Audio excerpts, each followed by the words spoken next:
Welcome everybody to this Financy Masterclass, where I'm so excited to be talking about how you can boost your chances of getting that pay rise in 2022.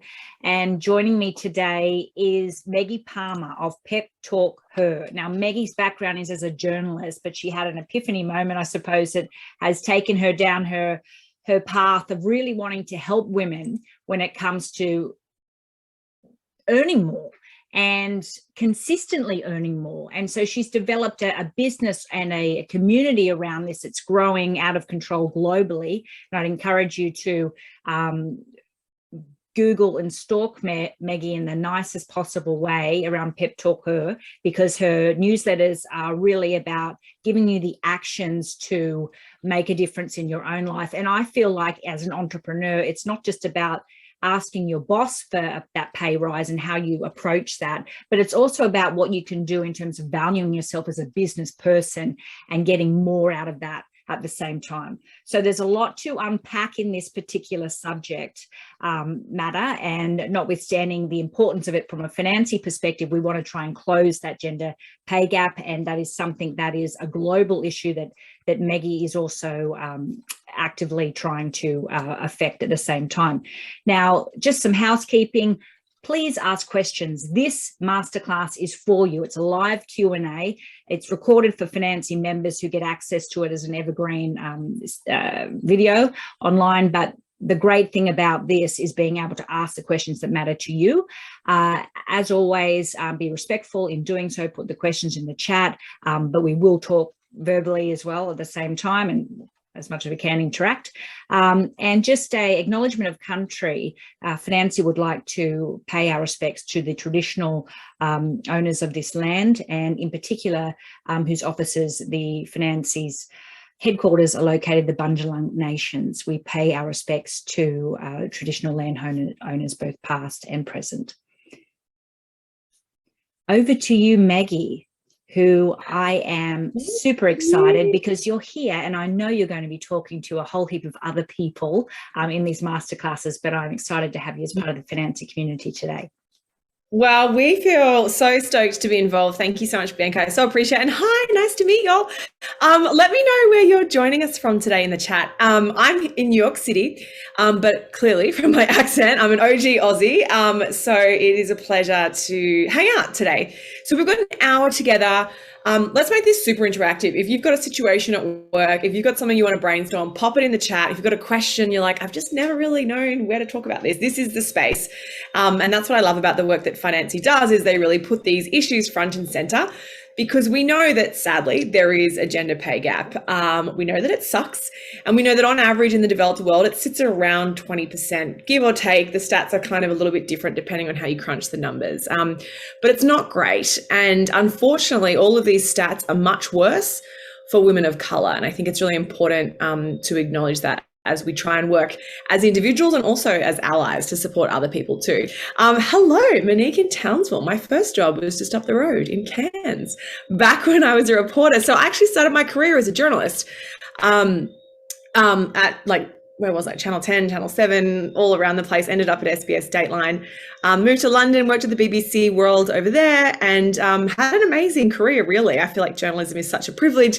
You meet so many interesting people.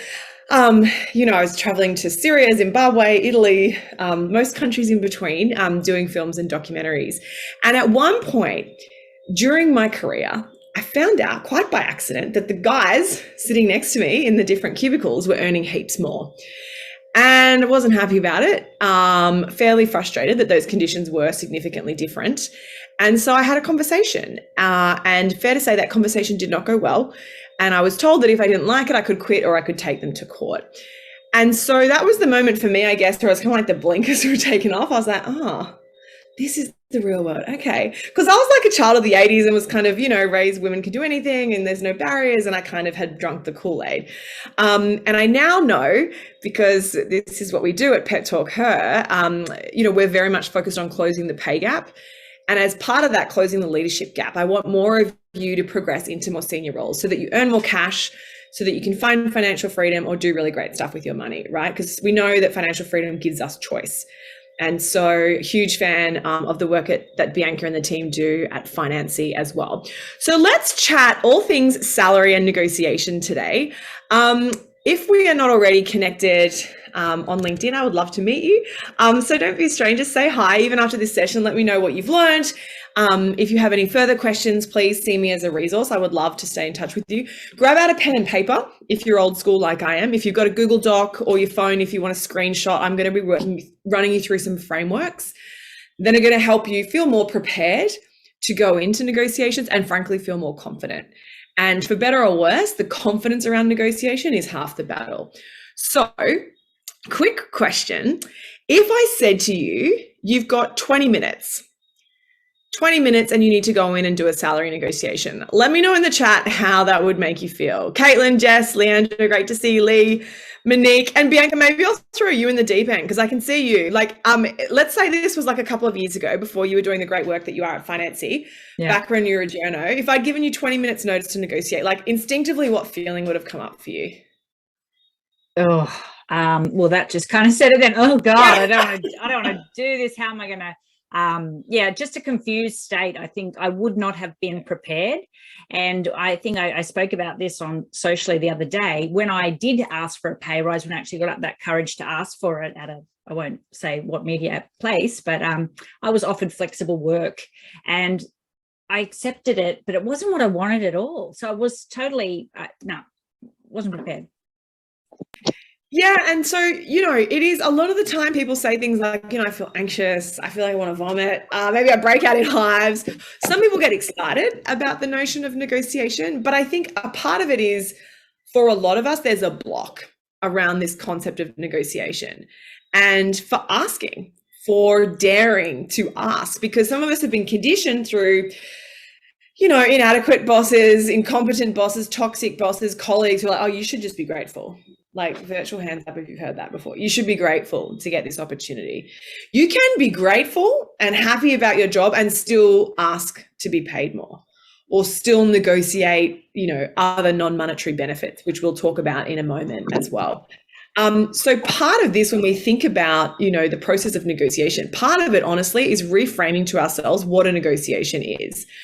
Because when we break it down, like honestly, a negotiation, the definition is pretty simple, right? It's really just a discussion. It's a discussion with the goal of finding an agreement.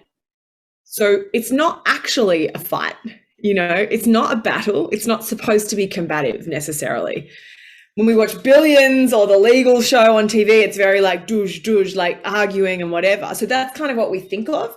And so sometimes our brain and our instinct is kind of to go into that like fight or flight mode when we walk into those negotiations. And you may have, like I've got, when I reflect, I've got a bit of baggage around negotiation from being a teenager because I was like always grounded my whole life because I spoke back too much. But as part of that, I thought that to negotiate, you had to fight.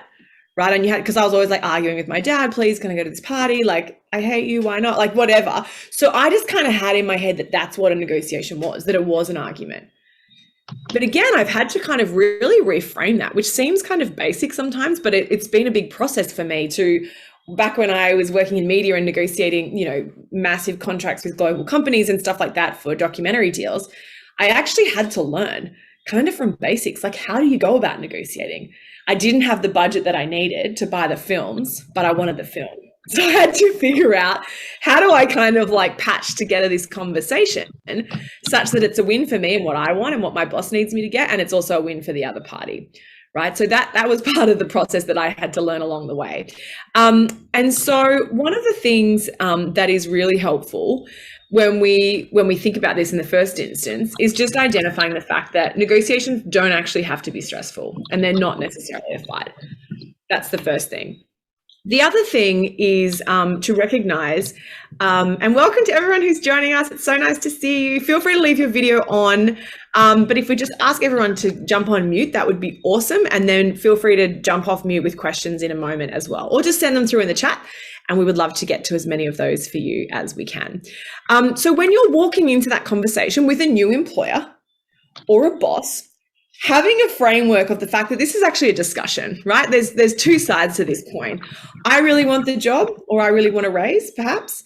My boss or this prospective employer actually really wants me to work for them. And this is the other thing. A lot of the time I hear, at Peptalkher, we have about 60,000 women globally in our community. The US and Australia are our biggest markets. But people say to me all the time, well, I don't, like, how would I negotiate? What would I even, like, what would my leverage be? Like, I'm not special. I'm not like the top dog in the organization. Why would they negotiate with me? And sometimes we forget the power that we have, right? And the impact that we're actually having. So if you haven't been fired this week, that's a good thing. And it probably means you're pretty good at your job, right? Because if you were no good at your job, you'd be fired, frankly. So if you haven't been fired, that is excellent. And that means that you are contributing in some way to the business. And so what I want you to do before a negotiation is quantify that contribution. What does that actually look like? So have you increased the SEO of the website? Have you increased sales by 13% within your team? Did you start an intern program? Did you organize to have your business in the financial review or the AFR, whatever the case may be? So one of the most important things you can do now, even if you're 6 months away from a review, you can start to track those successes, because successes and wins and being able to quantify them are data points. And as they know at Financy, data is very, very powerful. And so if you track the successes and the day-to-day wins that you're having, big, small, doesn't matter if you get feedback from a colleague or a client, maybe an exec sends you a congratulations email, I want you to keep hold of that. I want you to track it, right? So you can screenshot it, you can copy and paste it. But one of the reasons we built the Peptalkher app was for this exact reason, right? So that you can actually keep track of these successes. Because I don't know about y'all, but like, I don't even know what I had for dinner last Tuesday. Like, couldn't tell you, let alone 3 Tuesdays ago, let alone Tuesday in October. Because who can remember that? But I love this. This is not what I was expecting here. So I did not know that your app actually tracks the successes. So what are you doing here in this? And forgive me for jumping in if we've already got people using it. So it's kind of like, I boosted sales by 10% this week. Like, so you type it in. Yeah. Okay. So it's kind of like a Fitbit for your, exactly. It's like a Fitbit for your career, basically. So every week it'll be like, they'll send you a notification, be like, Bianca, what's up? What are you proud of this week? Nice. Or, hey, Caitlin, anything you want to track today that will be helpful at performance review time. That's what the app is going to kind of prompt you to do. I know you're going to ignore those push notifications some days, let's be honest, but some days you're going to enter some info and some data. And that's awesome, because if you do that once a week, let's be honest, you're not going to do that. If you do that every other week, you're going to have 25, 30 things saved in the one place that you can kind of reflect on. You can export it to a PDF, you can print it off. It's totally free. The app, we launched it with Vogue about like maybe 4 years ago now, pre-pandemic. So it's free. It's on Apple and Android. We've bootstrapped the company. So like, it works. It's doing its thing. We have thousands of users around the world. And that's the purpose of it. So even if you don't use the app, I don't really care. I just want you to track it somewhere, right? And I want you to, the purpose behind it was actually based in behavioral science. Because if I wanted to become like Arnold Schwarzenegger and have massive muscles tomorrow, very challenging, pretty tough. But if I wanted to get big biceps, and if I started doing curls at the gym, every day for a couple of weeks, couple of months, like douche, pumping iron, slowly, that muscle would get bigger and bigger and bigger, right? Maybe eventually as big as Arnie if I had a few protein shakes.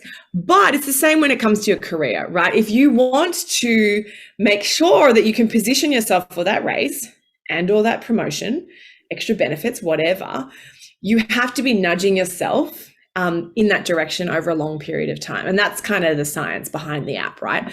And that's what I want to talk to you about today, like being able to quantify. So we need percentages. We need, even if, like, I know sometimes if you're a teacher or a nurse, it's kind of hard. You're like, well, how do I, if you're not in sales, it's a little harder to quantify. But I do want you to work hard at that and think about, I had Jeff as a student. They couldn't read in January, and by October they were reading 5 words. Like, that is a success. I managed the parent-teacher interviews despite having the challenging family. We took the kids on year 2 camp and there were no injuries. Like, whatever it is, you've got to find what is a metric of success in your industry, and then keep a track of that. So that's what I want you all to start to do, because that's going to make a huge difference for you. And ultimately, when we think about negotiation, it's a little boring to say this out loud, but it's kind of true. Like, preparation is the most important thing. And that's not like a sexy quick fix pill, but it's true. And if you want a $200 raise, then I'm pretty sure you've got this and you'll be fine. But if you want $2,000, $5,000, $10,000 extra a year, you got to put in some decent time and effort. You know, we've had people in the Peptalkher community, like 5 to 10K, honestly, is not disappointing. It's good, but it's at the lower end of the spectrum. We would expect people to be getting 20, 30K. This is pretty wild, but we had a $103,000 pay raise last year. So it's possible and it's doable even in the current economic climate, but it's not going to happen. Like, your boss is just not going to say, hey, here's 50 grand extra. You might have an amazing boss, but that's pretty unlikely, right? So putting in the preparation ahead of time. And to Bianca's point, where she had an experience where she was asking for a pay raise and she was given flexible work, right? So that's not all bad. You were given something, that's cool. But let's talk about that in a little bit too, about how you can actually position yourself to be ready to pivot the conversation. And one of the most important things you can do, and again, this isn't sexy, but like one of the most important things you can do is put yourself in your boss's shoes. So if you work for Qantas right now, or in the travel industry that's been, decimated through COVID, really tough to ask for a raise. Not impossible, but really tough, because you've got to put yourself in your boss's shoes. If you work for Peloton this week, very tough to ask for a raise when all of your colleagues are getting laid off. It's a big news story, a big business news story here in the United States. So context is everything. If you know your boss is going through a divorce, if you know the final court case is tomorrow and you've got a performance review, you might want to talk to their EA about maybe moving that back a week or two, right? Like, you've got to sort of have the context, because we're emotional people as humans.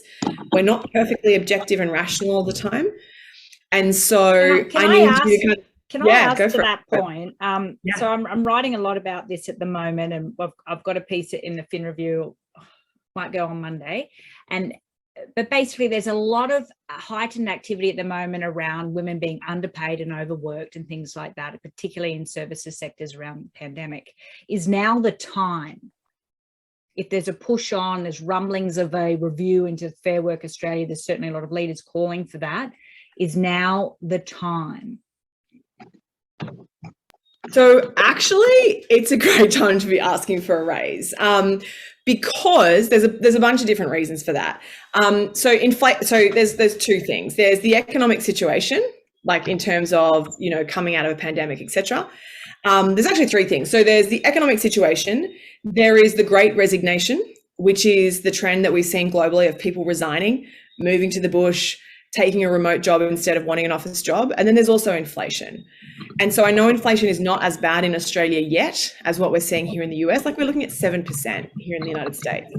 And so it's ostensibly, if you're not getting a 7% or more pay raise, you're literally going backwards, right? So you've got to think about that. And, I had a client recently, Bianca, and she said to me, no, I've asked for a raise before and it didn't work. I was like, oh, okay, tell me about it. She's like, yeah, I asked for more money and they said, no, there's no more budget. I said, okay. And then what happened? She goes, well, that was it. And I was like, oh, and remind me, when was this? And she goes, oh, it was 6 years ago. So she had 6 years with no increase in her pay because she was so rattled by that experience, right? So her boss kind of sucks, but also was kind of loving it because he's getting someone for very, very cheap for 6 years because she's never asked the question. He didn't offer and she never asked. Right. And so you actually have to be asking the question. Again, if you work for Qantas and they've obviously had a really tough couple of years, it's tough to ask for a raise. It's not impossible if you have data and reasons to back that up. So you might be able to say, listen, you laid off my entire team. There was 10 of us. There's one of me now. Here's the hours I've been doing. Here's the results that I've contributed. This is what I think is fair and reasonable. I'm not going to ask you for the full salary increase that I typically would, but I am going to ask if I could move to a 4.5-day week, because that's something that I would really value. Or I am going to ask that I get somewhat of a raise now and that we revisit that in 6 months' time, pending, an economy recovery and a travel industry recovery. You can put stipulations in place. You can be empathetic to the current situation and still make it quite clear, hey, I get it that things have changed, but also that doesn't mean that I'm not contributing more. And it doesn't mean that my value in market hasn't gone up. So, here in the US, like most people are not moving jobs for anything less than 20% increase in their pay. Because there's a shortage, because employers, even companies, I don't know if you're finding this at Finance, even to hire at Peptalkher, it's harder. Yeah. It's harder than ever now to hire because jobs are remote. People are like, I'm sick of this 9 to 5. I'm gonna throw in the towel and do something more purposeful. The skill shortage is really playing in your favor at this point in time. There's no doubt about that. What I wanted to find out from everyone who's here is whether people are going for a pay rise because it's long overdue, whether they're going for a pay rise because they feel underpaid, or whether there's another factor there, so we can really kind of get a good sense and answer strategically the how. Yeah. The next step. So if you have, so why don't people let us know in the chat? Like, let me know in the chat, like, where you're at. Like, are you asking for a raise, feeling underpaid, or on the fence? Like, just let us know in the chat where you're at right now. Yes, Caitlin. Oh my gosh, it's like you read my mind. You should be asking for a raise every year. And I'm very here for this. Caitlin, maybe we should pin you and you should be running this session. But yeah, you need to ask for a raise every year. Sometimes your boss is going to say. Does that mean you get one, Caitlin? Yes, I do get a raise every year. Wow. Whoop, whoop. Tell us your secret. I'm a lawyer, and every year they can charge me out for more, or I get a promotion and I bring in more money. So we've got pretty clear metrics. But there's pretty clear guidance in the legal industry about your value increasing each year of experience. So it's kind of a well-worn path, but I'm still here for this chat. It's really helpful. So it's awesome. Sorry, you go. No, jump in, Bianca. Go ahead. So it's to continue to build that framework for you? Why I'm here? Yeah. Yes, and I can always do with a bit of a push, because as much as I feel reasonably confident, I'm still wary of getting left behind my peers. I don't want that. Yes, and the legal profession. Sorry, go ahead, Bianca. There's this known gender gap in areas of the legal profession that's quite yeah. It's pretty bad. The medical profession in Australia is shocking. The legal profession is shocking. I think there's only one industry. I actually don't know if there's even one industry in Australia anymore where there's a gap in favor of women. It used to be mathematics, but I think that might have disappeared as well. And what we know from the pandemic is that a lot of the caring responsibilities fell disproportionately to women when schools shut down and all that kind of stuff. And so millions of women, literally millions of women globally, have left the workplace, which is a huge problem from a financial independence perspective. So it has disproportionately impacted a lot of us statistically over the past couple of years. But the labour market, to your point, Bianca, it really is working in everyone's favour. And, a lot of the times bosses won't want you to think of it that way, because don't forget as well, some companies incentivize managers to come in under budget when they're setting salaries. So let's say I have $500,000 to pay staff. If I come in at $400,000, in some companies, I will get a bonus based on that $100,000 delta, that gap, right? I will actually pocket some of that as a bonus. That's obviously not great practice, but that happens more than you would think in big companies. So again, kind of understanding what is going on the other side of the ledger is powerful, because that allows you then to kind of strategize. And let me know, like Carrie, Emily, Jess, Lee, let us know in the chat, like where you're at and what you're here for today, so we can really tailor this for you too. You've got one from Rebecca. Yeah. So she's looking to take on a more senior role and ensure that she's compensated accordingly. Okay, so similarly to Caitlin's advice of asking for a raise every year, the other thing that I want you all to do, and we can do this together, grab out your phone, open up your calendar, your personal calendar, Gmail, don't put it in your work calendar where everyone can see it. And I want you to just make a little cheeky calendar invite. You can see my lovely multiple colored calendar. Set a calendar invite, talk to a recruiter, and then I want you to set that to recur every year. Every 12 months, I want you to talk to a recruiter, because as I said, here in the US, people aren't moving jobs for anything less than a 20% jump. So you might call a recruiter and they might say, oh, yeah, your industry's struggling, like you're on a good wicket, stay where you are. Or the recruiter might say, I could get you an extra 40K, like give me 2 months to find some opportunities and let's talk again. Recruiters have up-to-date salary information for you. And, one of the things that I am so passionate about is having a plan B. I don't care if you've got the best job in the world, I need you to have a plan B, because something could happen, office politics, COVID, you just never know when you will need people on your side, frankly, to be kind of hustling for you, finding job opportunities for you, keeping their ear to the ground for you. So the more recruiters you've kind of got in the back of your mind who you can talk to, reach out to about opportunities, the better.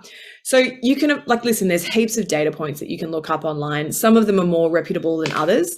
The problem with some of the bigger ones like the Glassdoor and the salaries.com is that I could go on there with a fake email address and just put in a fake salary. So a lot of them are not kind of vetted, which is why sometimes you'll be like, how much is it for a marketing director? And it'll say $45,000 to $400,000, which is not super helpful. So one of the best sources of data, it's not easy to find, but you've got to talk to real people in your industry. And if you identify as female, as I do, I want one of the people that you talk to regularly to be a white male. The reason? Because of the gender pay gap. We know that statistically they're going to be expecting more and they're going to be paid more than you, probably. Not always, but probably. So that's why, you kind of have to have, we call them salary sisters and brothers. You got to have a circle of like 3 or 4 people who you can talk to about money. How do you find a great recruiter that you connect with? Like, obviously it's a big Google kind of, or do you? LinkedIn is like the most. I actually have worked with LinkedIn. Do you actually say I need a recruiter, and your boss is looking at your profile? No. Just jump on. Just look up. So let's say you're in the tech industry. So like tech industry recruiter Sydney or whatever. Like you might have to buy LinkedIn Premium for a couple of months. I have LinkedIn Premium, so it's hard for me to remember what the normal LinkedIn is. But if you're job hunting, it's probably the best $20 or $30 you'll spend a month for those months that you're job hunting. So yeah, find the recruiters, or go to you can search for a big recruiting company like Hayes or one of those big recruiters, search by company, and then you can search by sector. You can jump on certain recruiters' websites, talk to friends in the industry. There's Google is your friend, but LinkedIn, I don't mean, you could, if you wanted to, post on your LinkedIn, hey, I'm looking to connect with recruiters. As long as you're fine with your boss seeing that publicly, I suppose. Maybe you want to put it on your private Facebook, but again, it's a bit risky. But I would just be stalking LinkedIn, doing a bulk recruiter search on LinkedIn to find recruiters specifically in your industry who you can chat to. Because the reality is they need talent. So they get paid to place people in jobs. So if you're in their niche, they're down to talk to you, right? Because potentially you're going to make them money one day. And if you're not, maybe you'll introduce them to someone. So building that relationship and having those conversations is really, really helpful. That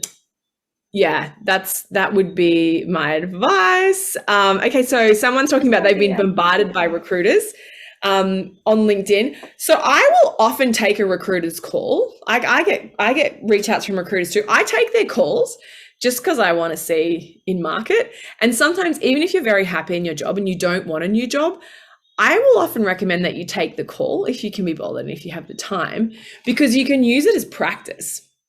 And we're going to talk about numbers now, but you can sort of use it to throw out crazy numbers to sort of practice in a low consequence environment, because you don't really care and you don't want the job anyway. So you can kind of just practice and get a sense check of, do they think that's outrageous? Or are they like, oh yeah, actually, okay, yeah, we could probably, talk to the company about reaching that number that you're looking for.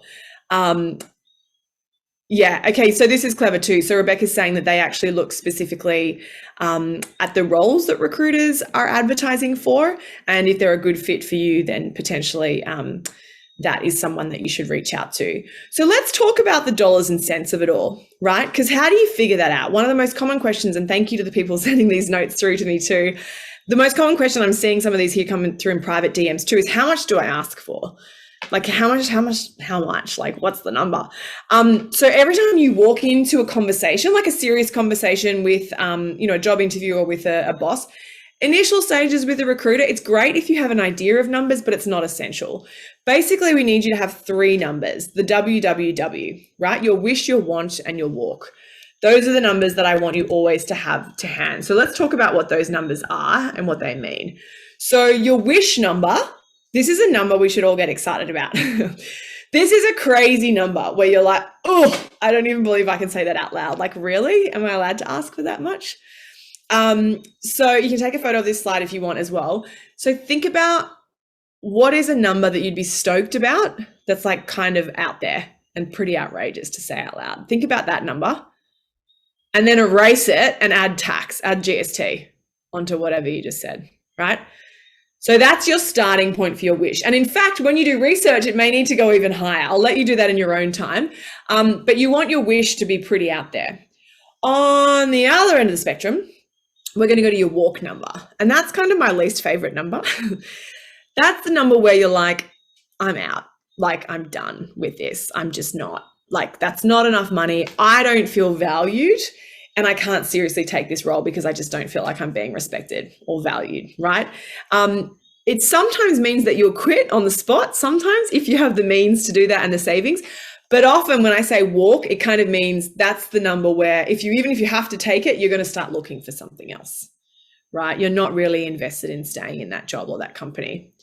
And then your want number is something that falls between the range of those two. Now, there's no formula that says you have to split the difference and it's in the middle. This is a number that, again, it's kind of different for every industry. It's different for how senior you are in your position. But think about the want number as a number where you're like, I'm happy to jump out of bed for this amount of money. This feels like a fair and reasonable compensation, given the work that I'm doing, given the value that I'm adding to the business. So to Caitlin's point, she talked earlier about, for her, she's billed out per hour. So she can see every year quite clearly that her contribution to the business is going up. And so, of course, fortunately, her salary is too. You know, and that's a little bit tougher for some of us to quantify, but there's certainly things that you can be doing to do that, right? And so your want number, as those value adds increase throughout your career, your want number should be going up as well. The reason that we bother to put time and effort into doing this is because, let's say you're in a job interview, it's going really well, and the person you're interviewing with says, listen, for this role, we've budgeted $100,000.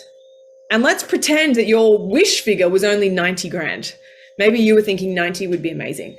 So straight away, because you've done this preparation, straight away, you can think very quickly, my wish obviously wasn't high enough because it's below what they're offering. So straight away, you can kind of slide up immediately. So doing the mental gymnastics of calculating some of this prior gives you a lot of confidence, and it gives you a lot more power to very quickly iterate and pivot during that conversation if you need to, right? And so we talk a little more, we have a program that we run every year at Peptalkher. So we talk more in that about like specific language you can use and scripts and stuff like that. But essentially the purpose of it is to give you those data points so you don't feel blindsided, and so you don't kind of feel as anxious about saying those numbers out loud. You've got two questions in here around, and you just kind of touched on a little bit there. How do you improve your value in positioning yourself for that pay rise? Carrie's talking about coming back after parental leave, and also Lee's talking about being interviewed this week. He or she, forgive me, is not sure if, or saying that there's more responsibility involved. Help me out, Lee. So it seems like that job is worth more than potentially has been laid out on the table. So it's about that value question, how you position yourself and then put that forward. Yeah. So, and there's some other, and thank you for done that, but I'm just trying to pick that out a little bit more. Yeah. No, this is great. And thank you for the private DMs as well. So there's a lot of amazing people in this group, which I'm not surprised by. And a lot of people here are saying, well, I'm actually paid pretty well. However, I should be paid more. And someone sent through a message saying they'd struggle to replace me. And that's you've hit the nail on the head there, right? Like if a company would struggle to replace you, that's the ideal situation, because that's what we call bulk leverage. And so when you know that, not only can you quantify all the amazing things that you're doing, but there's the institutional knowledge, there's the relationships that you have internally, there's kind of the internal political power that you have within the organization, right? Those things are valuable. If, let's say if someone on my team quits for example, if someone on my team quits, and I'm a very small business, but if someone quits, to replace them, it's going to cost me $1,000 to $5,000 in recruiting fees, plus time and effort and the total nightmare of retraining someone, which probably is going to take 2 to 3 months. So as a business, we slide back immediately. Like we're gonna lose steam, right? Unless they're a bad hire in the first place, which fortunately we don't have, right? So I literally am going to lose money if someone leaves my team. So it is cheaper and easier for me to pay them more than it is to risk losing them. And that's when I talk about, the power that you have in a negotiation, especially if you're like these people messaging me saying they'd struggle to replace me, you're a top performer, that's gold. As long as they know that you're a top performer, and as long as it's very clear to the powers that be that you are a top performer, there comes a time and a place if they're not taking you seriously in terms of salary, where there needs to kind of be a conversation that alludes to the fact that if you're not kept happy, you're not afraid to walk away. Right? It's not a case of holding a gun to their head or anything, but there's specific language you can use that can insinuate that without saying it in black and white terms, right? And if you're a senior exec, typically recruiting for a new role is going to cost 10 to 30K for a junior role. It can be 6 figures when we get into the executive senior roles, right? Because they're taking 30% of an annual salary. So it's not cheap. It's not cheap to recruit people. And so companies would love to retain you typically, and especially in the current job market, truly. So, that gives you leverage, and you need to remember that, because the reality, and I'm not saying this is right and I'm not saying this is fair, but people pay the price that you put on yourself. They really do. So you've got to believe it. You've got to know, firstly, how awesome you are. Secondly, how lucky they are to have you. And thirdly, this has to be something that slowly with time you get comfortable communicating to your boss. I'm not saying you need to start every team meeting and say, guys, everyone, I am amazing. I have slayed the day again. Let me tell you how awesome I am, right? You don't have to do that. But when you have one-on-ones with your boss, you can say, hey, listen, I wanted to really celebrate with you the project win we had this week. Or I'm so excited to report that Johanna accepted my offer and she's joining the team. I'm really proud that, I recruited her from the intern program, and delighted that she'll be joining the team. I do have to say this, and I would love to be in one of your meetings, Meggie, just to hear you talk like that, because I reckon you might be saying you're not doing it, but I'd just love to hear you do it. So sell the benefits. I know somebody very well who is so good at this, and she is an extremely wealthy person and successful in her own right. And she always manages to remind others in the group of her wins. And it's inspiring, it's deliberate, but it's not over the top. And I just wanted to put that in there because it's something that we could perhaps get better at. And, Bianca, you and I both know this, having been in the media industry for so long, it's, communication, and it's so important. And the more senior you get in your business, I know that with people on this call who are in finance, who are geneticists, who are data scientists, who are coders, I know you've got unbelievable skills, no question. However, when it comes to navigating your career, the communication piece is crucial. And again, I'm not saying this is fair. I'm not saying that we don't live or work in a fair and equitable world. We just don't. But the reality is, unless you've got your own publicist, which I certainly don't have, but maybe you do. If you've got your own PR, that's great. If you don't have a publicist, who's doing your PR? If you're not telling people, and again, it doesn't have to be everyone, the strategic people in the business, if they don't know the awesome contribution you're making, did it even happen? I don't know, because by the time you get to performance review time, it's often a little bit too late because some of those numbers have already been decided. So you really have to be lobbying for yourself and for others' perception of you all throughout the year. And this doesn't mean you have to be sleazy and that awful person in the office. You can do that in a way that's genuine and authentic to you. And it'd probably take us a couple more hours to unpack that, which is, we talk about that more in our course, but it's a bit of an art form, and it sounds like Bianca, your friend, has kind of nailed it. And probably all of you have someone in the office that you can point to. Some people you're like, those people who just keep rising and rising and rising, and you're like, what? They're not even necessarily that great. I bet they're probably a decent communicator, and they've probably got great relationships with the right people. I would bet a fair bit of my life savings on that fact, right?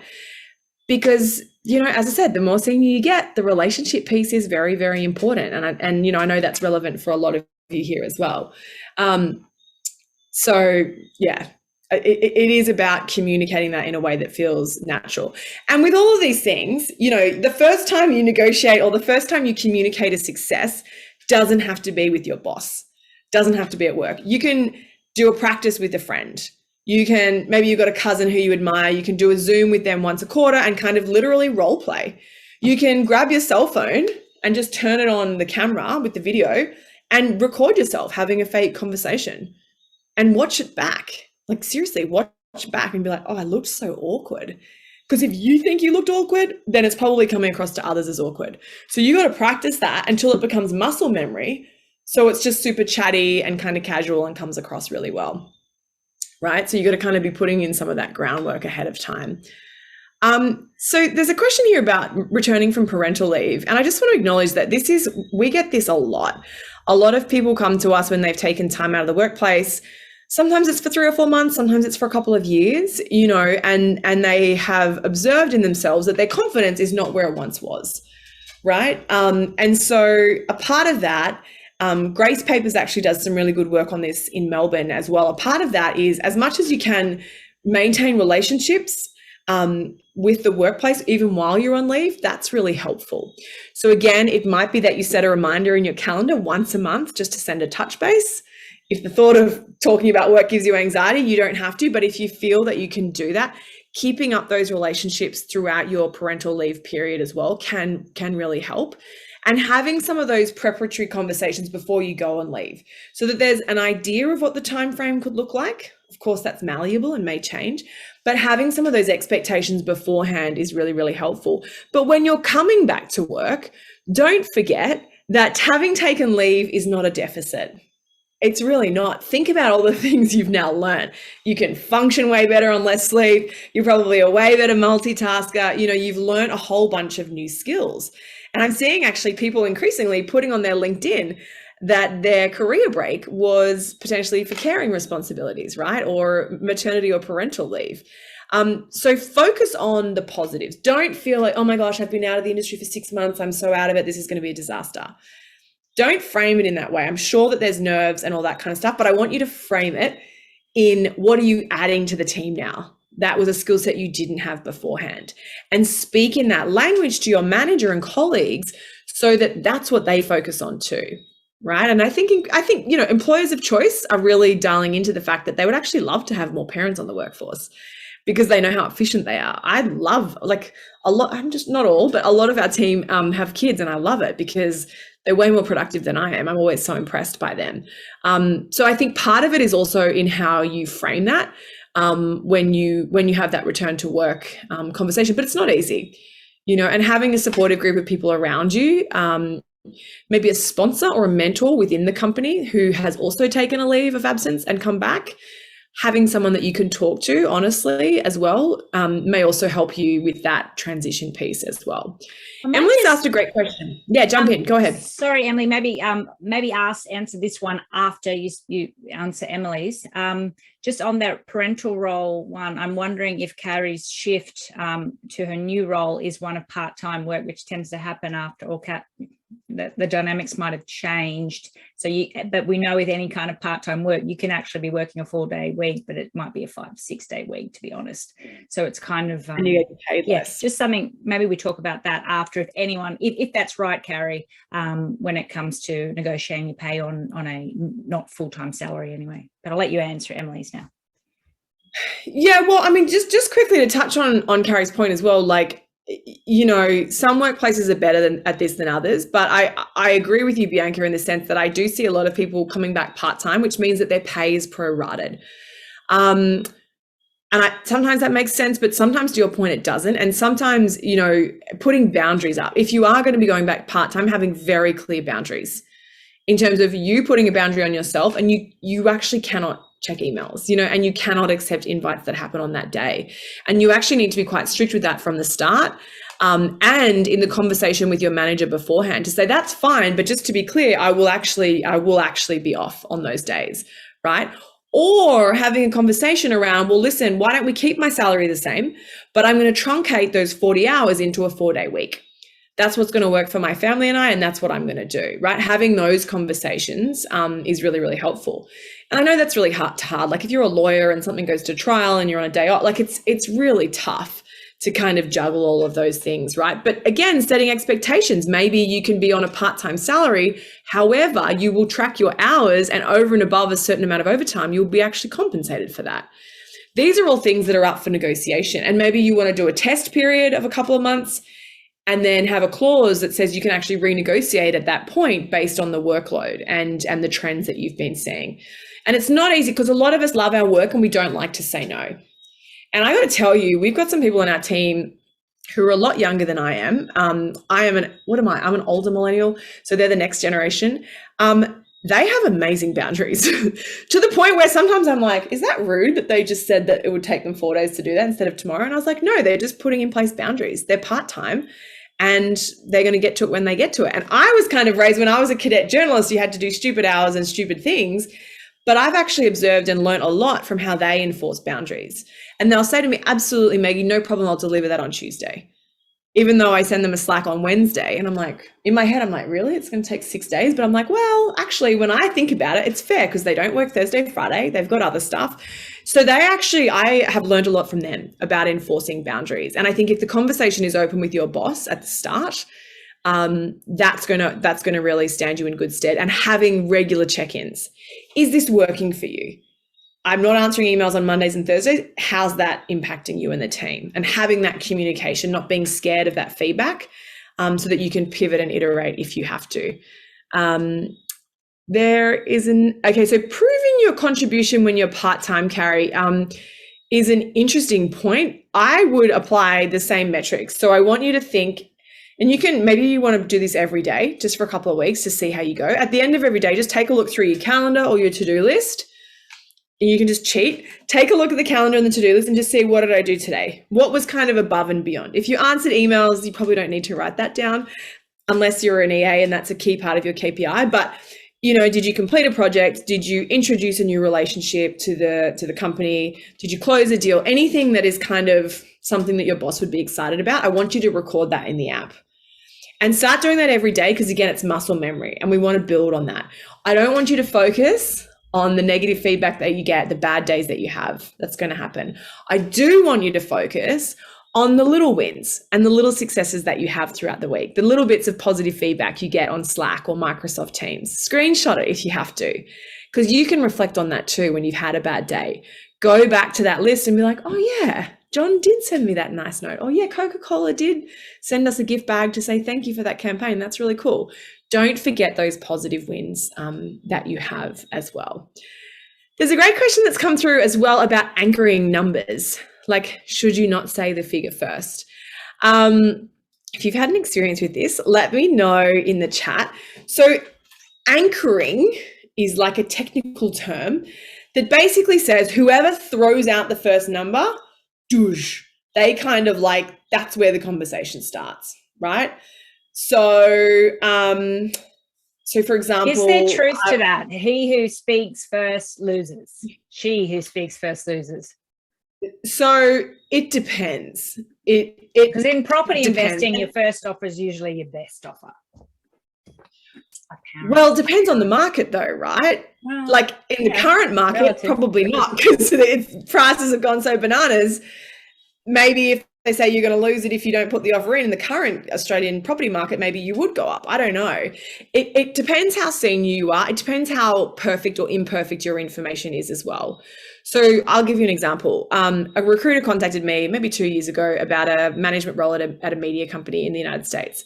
I didn't want the role because I'd moved from side hustle to full-time on Peptalkher, so I didn't want the role. I took the call because I just wanted to see. I was just like nosy Parker. I wanted to know what they would offer.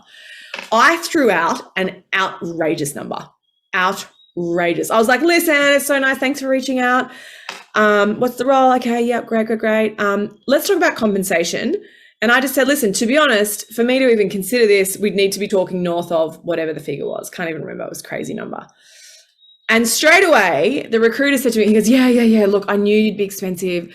look, they're offering about 50K less than that, but you know, I did say to them they need to put the price range up and la la la la. If I hadn't, because I didn't want the job, if I hadn't have done that, probably if I actually wanted the job, I probably would have asked for quite a lot less, right? But because I'd anchored it out here, he was kind of like, yeah, well, actually they should be more in that range, but they're actually a little bit down here, right? So it kind of depends. If you really, really want the job, you might want them to anchor it. If you couldn't give two hoots and you really, frankly, don't want to waste your time anymore, and there is a number you have in mind that would help you move, then, you know, there potentially is no harm in throwing it out there just to kind of see if they laugh you off, or if they say, well, listen, let me go back to them and see what we can do. You'd often be surprised, especially if, and a few people have messaged me about this, especially if you're one of those pieces of talent in an industry or a company that is quite irreplaceable.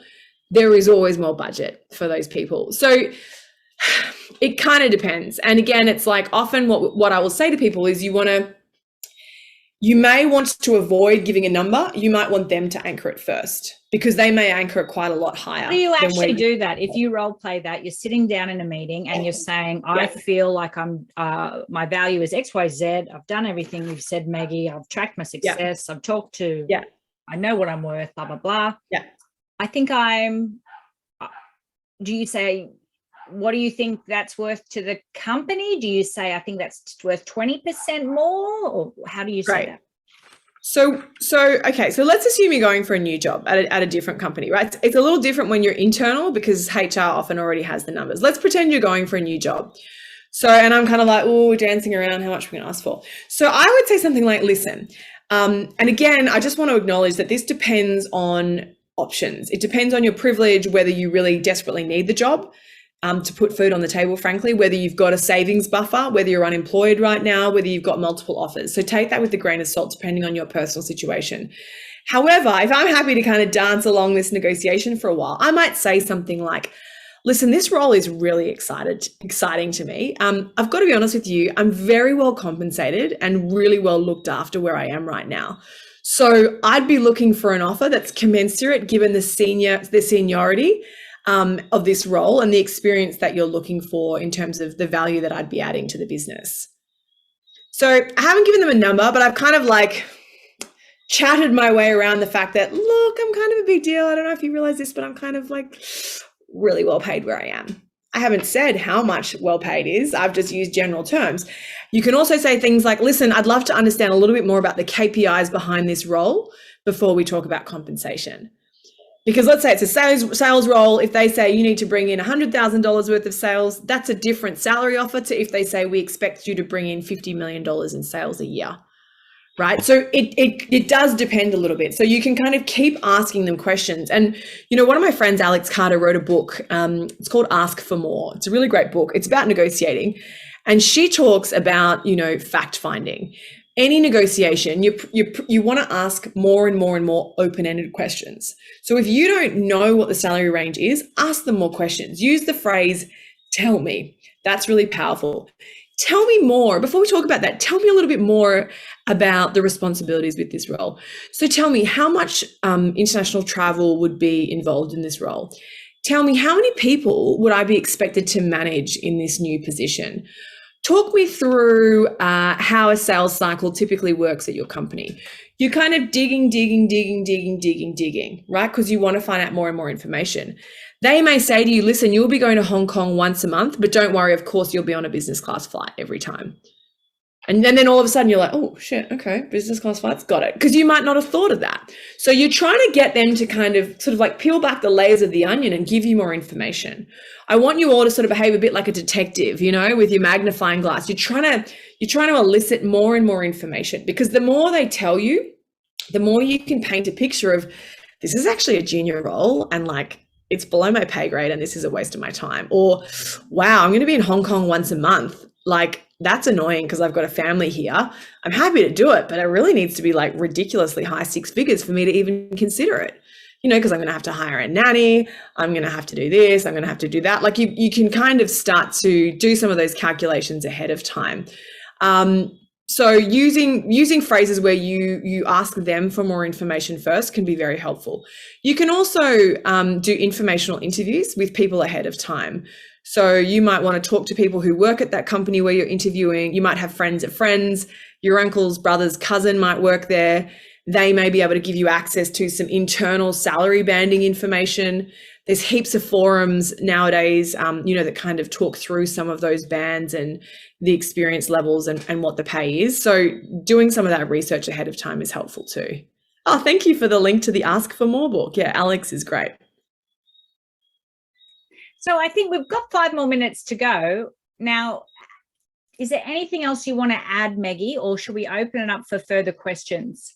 Let's take questions. Let's go for it, Bianca. Yeah, let's take more questions. I'm interested too if people have looked at where they sit in terms of occupation or salary bands, if anyone feels like they're underpaid or if it's just really about upping the ante. I mean, there's this, at the moment, we've got female wages growth slower than male. There's a whole heap of issues happening. We can make an impact. Now, someone spoke then, but who was it? Yeah, jump off mute if you want to just jump in with a question too. Or send it to me and I can take it anonymously as well. I think, Bianca, the other thing is, it can be really hard to find benchmarks. And you know what? The more senior you get, the harder it is to benchmark. I've got a friend, she holds a very senior position of which there's probably only 20 people in the world that have that job. So, she ostensibly 4 or 5x'd her salary when she took on that job, only because she was able to talk to some other people who generously were able to give her a range of what they would think that you would expect in such a senior role. So when you start to talk to people about money, like if I said to Bianca, how much do you earn? Like, bit awkward. She might be okay with it because we're in this space, but it's a little easier if I said to her, hey, Bianca, Coca-Cola Everything has asked goes me. back into the business, so not much at the moment. Yeah. I hear you. But if I said to her, hey, Bianca, Coca-Cola has asked me to come and do an International Women's Day keynote address, I was thinking that I would charge something between, 10 and 20K. Does that sound about right to you from what you get offered and, what people sort of talk to you about? As soon as you give people a range, it's often a lot easier for them to say, no, you could definitely get 30 or 40 grand. Or they could say, listen, we've only ever been offered 5,000. So I don't know, see how you go. Like it kind of allows people to be as honest or that they're sort of comfortable with, they don't feel like they need to give you the exact amount that they earn on their payslip, but they can kind of start a conversation with you. So when you are in quite a specific industry or a bit more of a niche role, chatting to people, and as I said, make sure that some of the people you chat to are blokes, because I have learned so much about salary negotiating from guys and from my fiance in particular. It's unbelievable. They never negotiate with themselves. One thing I see women do a lot is they'll say, listen, my rate for this position is $50,000 a year, but, obviously I'll be on call on weekends, so don't worry. And like, obviously, you don't have to reimburse me for taxis. So like that, they'll just start negotiating with themselves, even though like maybe that would have been totally fine.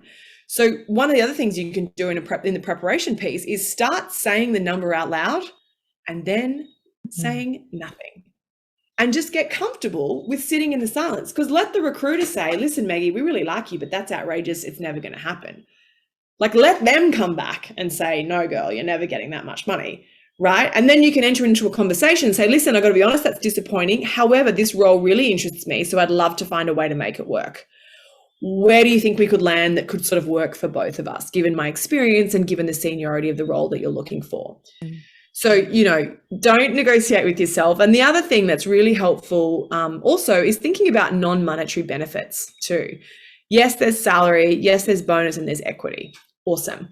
But there's other stuff, paid time off is valuable. I used to negotiate an extra 2 weeks annual leave back when I was a journalist. That was awesome. Still got a paycheck, got to go on holidays with my brother and sister. That was pretty cool. Increased superannuation contributions. You'd be surprised how many companies will entertain that. Business class travel, once you're, at a certain seniority in a business, is very common. And that has, other benefits for you. It's not in your paycheck, but you're going to earn more frequent flyer points. You're going to be more rested when you come home to your family, things like that. I've got clients whose companies pay for their pet insurance, which is like so random, but it's free money. So why not? So think about some of those non-monetary benefits, flexible work. Again, starting at 11 a.m. on a Friday because you do salsa lessons and that's something that brings you joy. Talking to your boss about, would you be open to me starting at 11 a.m. every Thursday? Could I take every Friday off if I work late on a Tuesday night or if I promise to answer any emails from home? Thinking about some other ways that you can negotiate with people too. Yeah, so if anyone's got any other questions, by all means, send them through as well. With that occupational data, oh no, I keep doing this to Emily. Sorry. Answer Emily's question. Okay, so there's a question that's come through here specifically about contracts. So, here's the other thing. In any negotiation, the most powerful position you're in is if you're willing to walk away. I'll give you an example. We had a tech company, like a medium, like you might have heard of them, maybe not. And they asked us to do a speaking engagement for their company of 5,000 people and they had no budget. And, we kind of talked back and forth, really wanted to support them. They're doing cool work, etc. But, they're a multi-million-dollar company and they had no budget. And we eventually said, no, like we don't work for free. That's not what we do. We add value. That's just not how we work. We walked away. So we were willing to walk away. And if you've got a rate, again, it's knowing your wish, your want, and your walk.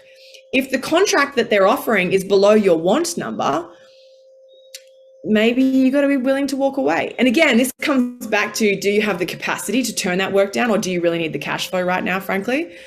Are they, maybe you can say, okay, that's fine. I'll grandfather you in on that rate for the next 6 months. And then from the 1st of August, the rate will be going up to my 2022 rates.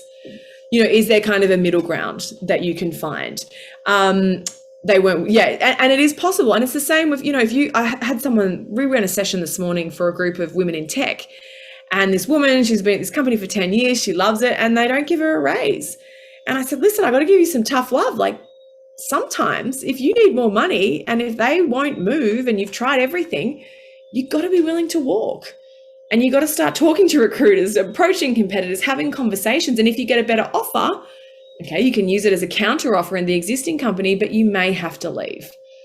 You might not want to, but if money is important to you, that may be the decision you make. You may say, well, I'm just going to stay here. I love it. And that's a reasonable choice too. But sometimes you have to walk away and that can be tough. But sometimes to get the extra cash, that's kind of what you have to be willing to do. Meggie, because we've hit that hour, what we can do is I'm going to stop the recording but thank everybody for being part of this masterclass. If you do want to stay on the line and ask any other further questions, we can hang around for a little bit longer. But thank you all, and